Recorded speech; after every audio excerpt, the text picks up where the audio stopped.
I am Shanice Miller, and welcome to my podcast, Do Less. Do less. It's not just what I say, it's what I do. I'm Shanice Miller, and Do Less is my lifestyle. It's my way of being. And I got here to my Do Less lifestyle because of my dad.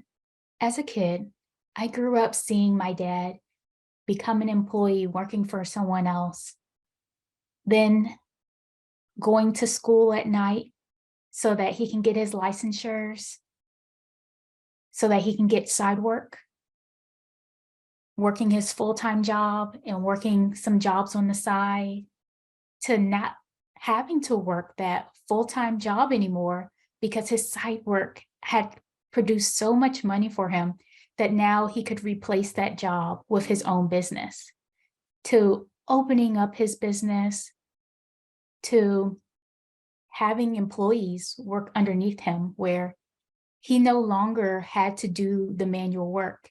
He would just go and bid on jobs and then have his employees that were underneath him to go out and do the work. And then afterwards, he would go and check the work and cut all the checks and everything.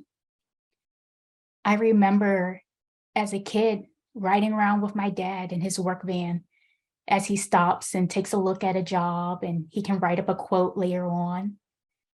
And we would ride down the street in the city and he's pointing out all of the government and firehouse buildings that he did work on. And as a kid, he would ask me to come over a few weekends to his house where he would have the bookkeeper come over on on a Saturday each month. And I would sit there with her while she did the books for his company. And at the end of that Sunday, that half day Sunday that we would spend together, and she's showing me the books and showing me how to enter them into the systems. And at the end of that day, after a couple hours worth of work, he would cut a check for her and he would cut a check for me.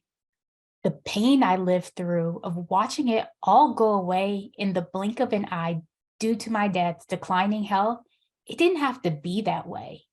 It was only that way because he was the person who wanted to be in charge. He had to have that control.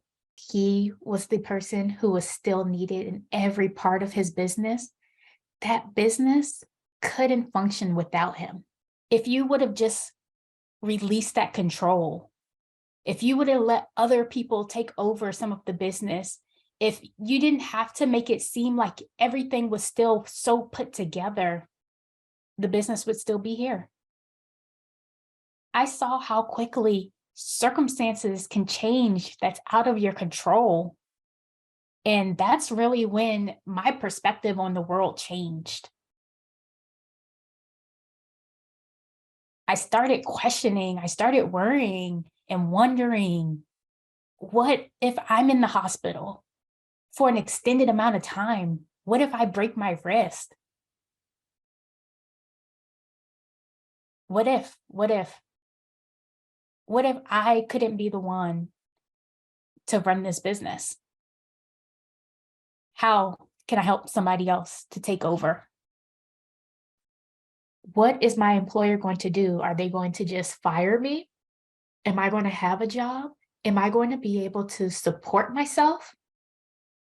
Well, if I'm in the hospital for a long period of time, not a couple of days or a couple of hours, but weeks, what if the same health issue that happened to my dad happens to me as well?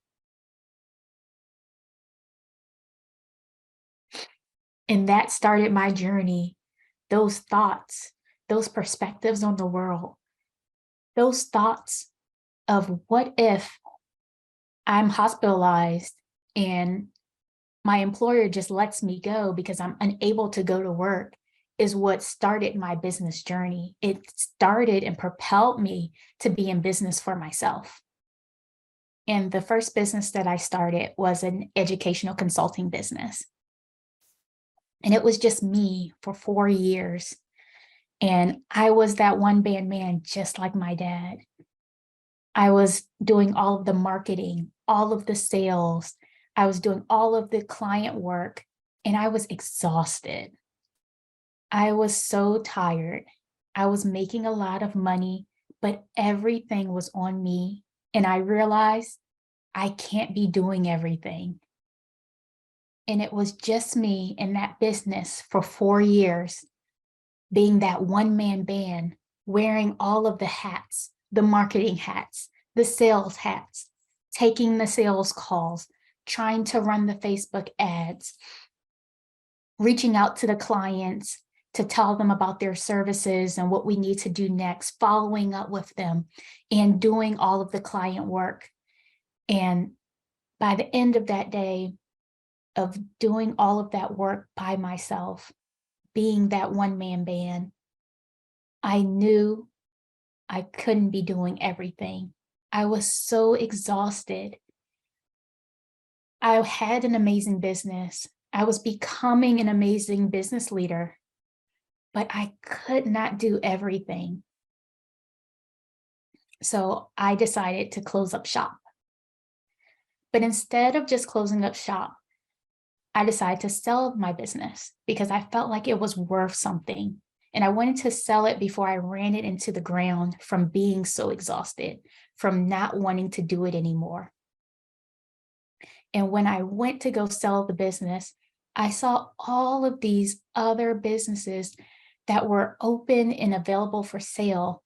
Some of them were going like hotcakes. They were 6- and 7-figure businesses. And so I started to study the greats. I wondered, what were the systems and the softwares that these companies had in place that my company didn't? These systems and softwares that allowed owners to do less and to only work 1 hour, 10 hours, or 20 hours per week. That's what I saw on that website. And I wondered, how could I get the same results that that person did with a successful company that did not require so much time from the owner? And when I started looking at and picking apart those systems and those softwares and those tools, I started implementing those softwares into other companies and seeing how those companies had their backend set up and looking at what was working and what wasn't working of other 6- and 7-figure owners as well. What I realized from working with different businesses that were in that 6- and 7-figure mark to put some of these softwares in them, and I was also able to see the other softwares they already had in place, was that a lot of businesses were using so many different tools.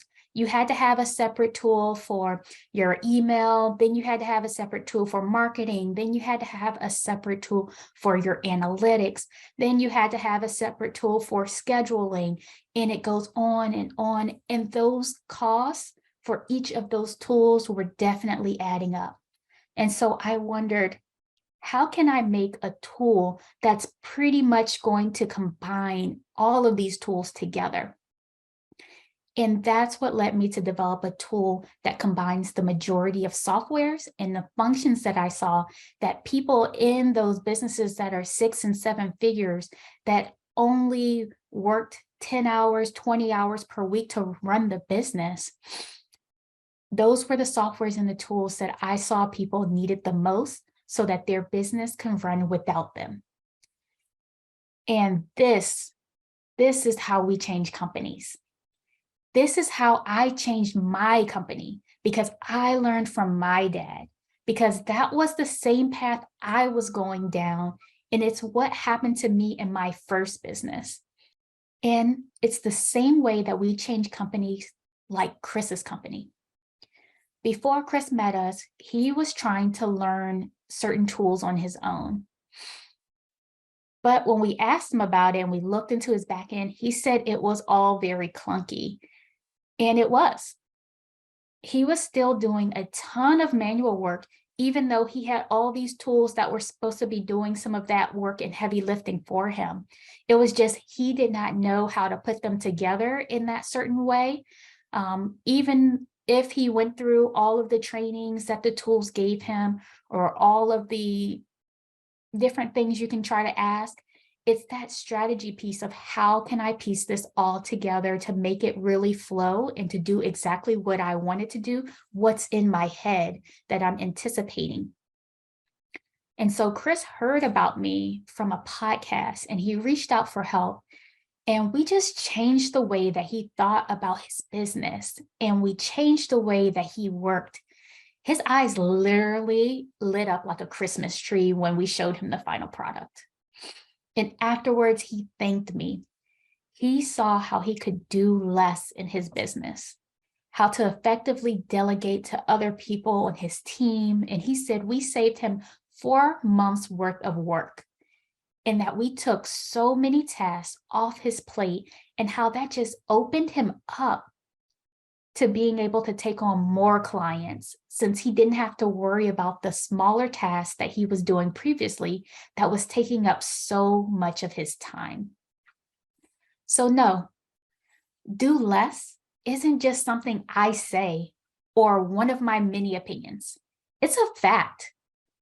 I had to do less so my company and life didn't end up like my dad's, because it didn't have to be that way. And my deepest desire is for you to do less too. Please be sure to subscribe to the show, leave a rating and a review.